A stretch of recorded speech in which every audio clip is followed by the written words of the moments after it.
This is the Muse HiFi M6 Double. This is a portable DAC and amplifier. It has Bluetooth. It has vacuum tubes. It is rather special indeed.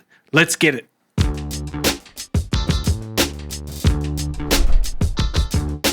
What's cracking, audio fans? It's David here from Prime Audio Reviews, and since I already gave it away in the intro, have a look at that. Have a look at that. So this is a rather unique device. It is the successor to the Muse HiFi M5 Ultra, which I reviewed a while back. And it's special for a couple of reasons. First of all, you see the volume indicator here. This is a pair of Nixie IN17 vacuum tubes. These were invented in 1950 and they were widely used for various things like vintage calculators, even Wall Street stock displays. They used to have these things. You might have seen something similar in movies or whatnot. And they are cold cathode tubes, and they have these numbers sort of stacked on top of each other. So when you change the volume up and down, the level of the numbers actually literally physically rises up and down. It is the coolest thing ever. I'm going to show you now. Check this out. This is an what is it? It's a Nixie, I think IN12, and it's obviously bigger than the ones inside of here, but apart from the size, it's identical. And you can see when I cycle through the numbers, yeah, they're on different levels. That is such a cool thing. And in case you're wondering, this is just it's a clock, and it's something that was sent out to, select reviewers. I guess just to sort of, I'm not sure exactly why, maybe just being nice, being cool, but possibly also to just highlight give a better example of what is actually set inside of here. But let's talk price for a second. The price of the M6 Double is $399. When you consider the build quality, the engineering that went into it, just the uniqueness of this thing, and sound and other stuff, which I'll get to soon. Whoops.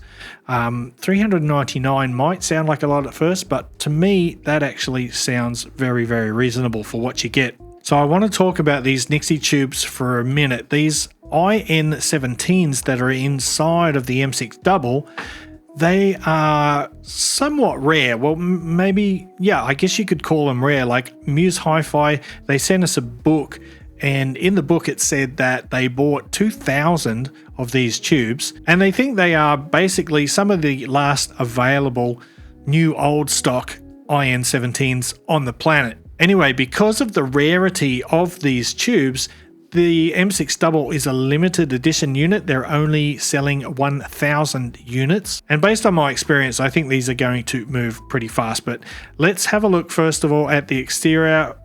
There you have a clear window. You can see the PCB and circuitry inside. Lovely. You got a really nice volume knob on the side with a nice smooth action. It is detented, so it does have tiny little bumps, but it's very smooth.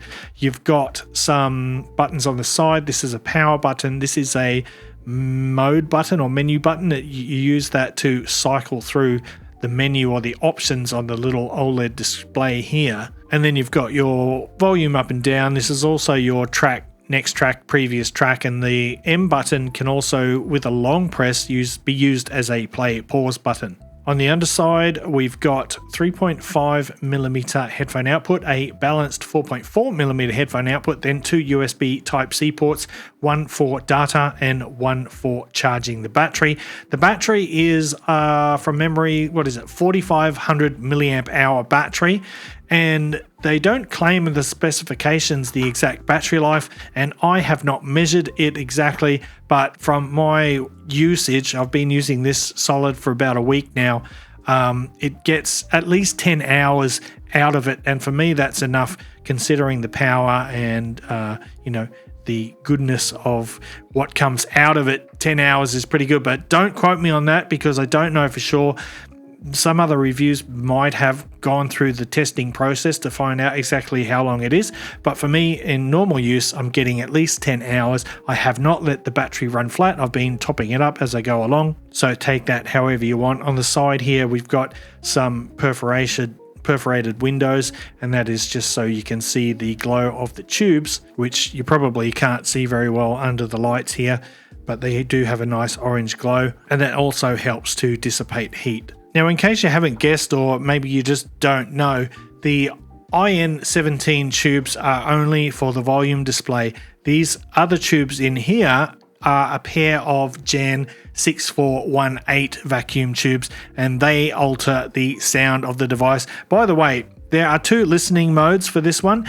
You can listen in transistor mode, which is basically your standard purely digital mode, and then you can swap it. Actually, you can swap on the fly between the transistor mode and the tube mode, and that's really handy because you can tell, you can hear firsthand the difference between the transistor and the valve sound, and it is noticeably distinctly different. But before I talk about the sound, I just want to cover all the functions. So this does have Bluetooth. It's got Bluetooth 5.2, and it supports LDAC and aptX adaptive. So you got nice high-res wireless audio codec support.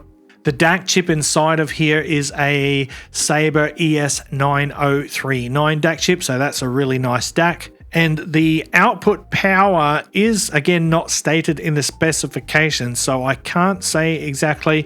I can tell you that this can run my Sennheiser HD650s easily with plenty of headroom. That is on high gain, by the way. There are 3 gain modes, low, medium, and high, of course.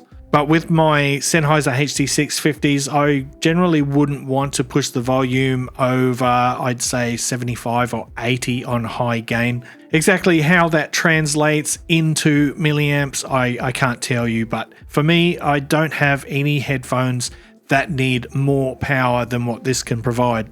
It does also come with a leather case, a really nice case. I'm going to put it on now just because I don't like seeing all the fingerprints that get on the back, and I've probably covered it in fingerprints already. A small price to pay for the beauty of this device, but I think, have I covered everything?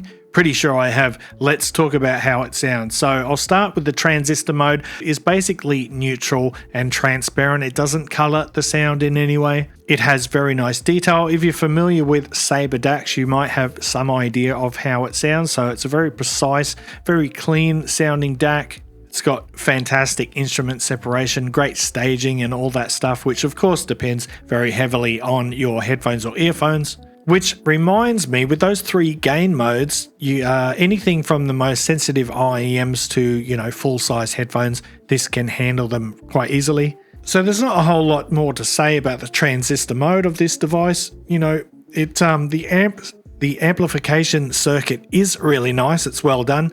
It's got good signal to noise ratio. I don't hear any background hiss. Good imaging, good layering, like I said, nice and precise, nice clean sound. And then when you switch it over into tube mode or vacuum tube mode, you immediately hear this analog warmth flowing through the sound. It warms things up. It doesn't add any bass, but it just sort of fills out the lower frequencies and the lower mid-range. Well, actually from top to bottom, even the treble gets a touch of that tube goodness. Everything sort of just grows in scale. Notes become a little bit larger, and that is of course because of the second order harmonics. That is the good kind of harmonics, not distortion. I mean, what am I saying? That is distortion, but that is the good kind of distortion, the type that people like tubes for. It gives you a nice sort of vintage analog tonality to the sound. And it does sound really, really great. I love the tube mode. I've spent most of my time, I think, in tube mode. I mean, why wouldn't you? When it's sitting on the desk or wherever in your hand, not under these bright lights, but you can see that orange glow. It just looks fantastic, and you get the sound coupled with that. This is an experience. Some people might be only concerned with how it sounds, but for me, a device like this, it just feels different to use. It is, you want to pick it up, you want to use it. And in my case, I want to feel it. I love the feel of this volume dial. It is so nice.